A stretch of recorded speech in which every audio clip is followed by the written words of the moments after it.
Hi, welcome to Take 5, where we daily consider devotional thoughts from Oswald Chambers' book, My Utmost for His Highest. Today is September 1st. The title of today's devotional is Destined to Be Holy. It is written, Be holy, for I am holy, 1 Peter 1 and verse 16.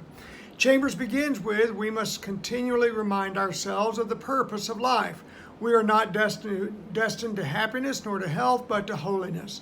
Do you keep that as your consideration, your goal for everyday living, to be holy? Do you struggle with holiness due to the opposition presented by sin and the competition of self-interests? I do. Chambers says today we have far too many desires and interests, and our lives are being consumed and wasted by them. Many of them may be right, noble, and good, and may later be fulfilled, but in the meantime, God must cause their importance to us to decrease. Your interests in life most likely are not all bad, but become so if they crowd out the priority for Christ. Chambers says the only thing that truly matters is whether a person will accept the God who will make him holy. At all costs, a person must have the right relationship with God. Does this voice your thoughts? I'm not the only one who daily wrestles sins so easily trip me up, am I? Wrong thoughts, improper desires, interests that are not behooving for a Christian to have. How do you handle these?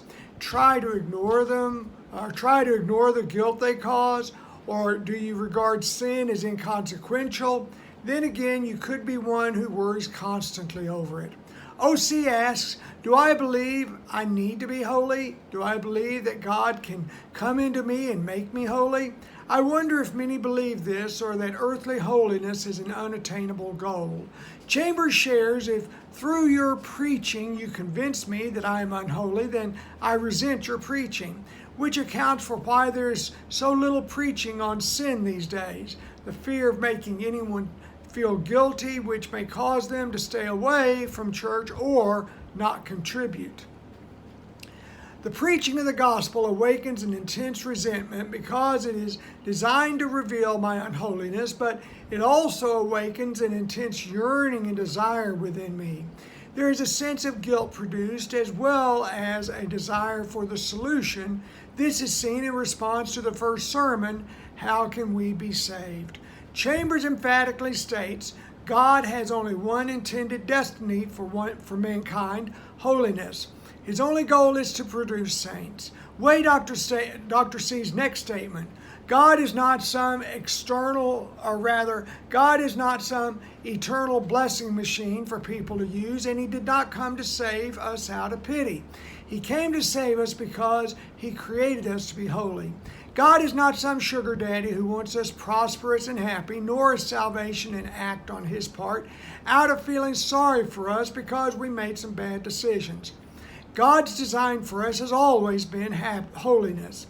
Chambers continues, atonement through the cross of Christ means that God can put me back into perfect oneness with Himself through the death of Jesus Christ without a trace of anything coming between us any longer.